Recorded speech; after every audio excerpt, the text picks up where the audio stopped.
Hello అందరికీ నమస్తే. చిటితల్లి ఏంటో ఆలోచిస్తాంది. ఏంటో అడుగుదామా? ఏం చిటితల్లి ఆలోచిస్తున్నావు?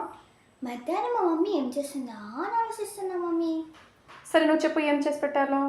చికెన్ బిర్యానీ. సరే, తొందరగా అయిపోయి చికెన్ బిర్యానీ చేసి పెడతాను. తిని ఎలా ఉందో చెప్దు. ఓకే.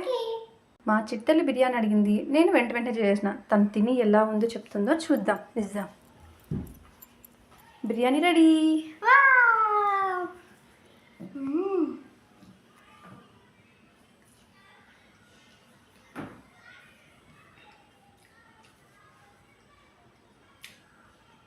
మ్మ్. చాలా బాగుంది మమ్మీ. Once more. అలాగే చూసి వెళ్ళిపోకండి. ఈ ఛానల్కి లైక్, షేర్, సబ్స్క్రైబ్ మరియు పక్కనున్న బెల్ ఐకాన్ కూడా కొట్టడం మర్చిపోకండి. మా మమ్మీ రెసిపీ వచ్చే వీడియోలో చూపిస్తుంది. ఫాలో అవ్వడం మర్చిపోకండి.